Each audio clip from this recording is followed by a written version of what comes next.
मंत्री योगी और सिंगापुर के प्रधानमंत्री लॉरेंस वोंग के बीच रचनात्मक बातचीत हुई है। इस बैठक में व्यापक रणनीतिक साझेदारी के तहत यूपी और सिंगापुर के संबंधों को मजबूत करने पर चर्चा हुई। बातचीत के दौरान निवेश और बुनियादी ढांचा सहयोग के साथ ही कौशल विकास पर जोर दिया गया है।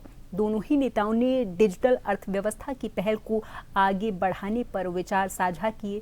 प्रधानमंत्री मोदी के दूरदर्शी नेतृत्व में भारत और सिंगापुर के संबंधों को नई ऊंचाई पर ले जाने की प्रतिबद्धता दोहराई है। इससे प्रदेश में बड़े निवेश की संभावनाएं बढ़ेंगी।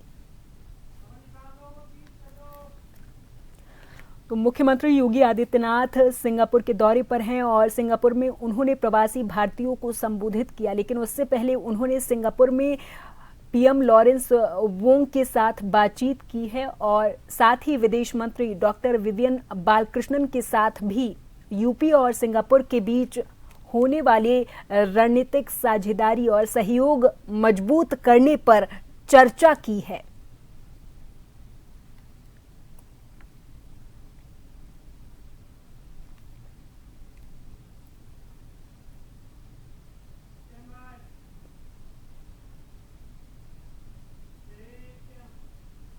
मुख्यमंत्री योगी और सिंगापुर के विदेश मंत्री डॉक्टर विवियन बालकृष्णन के बीच आज सार्थक चर्चा हुई। इस मुलाकात में व्यापक रणनीतिक साझेदारी के तहत यूपी और सिंगापुर के बीच सहयोग को मजबूत करने पर जोर दिया गया है। इस बैठक में मुख्य रूप से निवेश सुविधा और बुनियादी ढांचा सहयोग के साथ कौशल विकास पर ध्यान केंद्रित किया गया। दोनों नेताओं के बीच डिजिटल अर्थव्यवस्था की साझेदारी को लेकर भी महत्वपूर्ण विचार विमर्श हुआ है।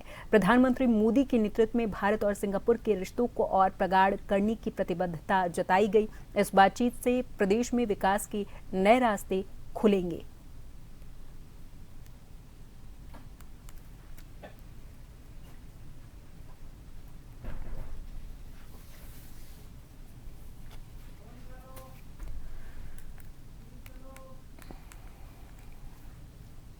तो सिंगापुर के दौरे पर मुख्यमंत्री योगी आदित्यनाथ पहुंचे हुए हैं और यहां पर उन्होंने सिंगापुर के विदेश मंत्री डॉक्टर विवियन बालकृष्णन के बीच उनके साथ बातचीत की है, चर्चा की है। इस मुलाकात में व्यापक रणनीतिक साझेदारी के तहत यूपी और सिंगापुर के बीच सहयोग को मजबूत करने पर जोर दिया गया है। इस बैठक में मुख्य रूप से निवेश सुविधा और बुनियादी ढांचा सहयोग के साथ कौशल विकास पर ध्यान केंद्रित किया गया है।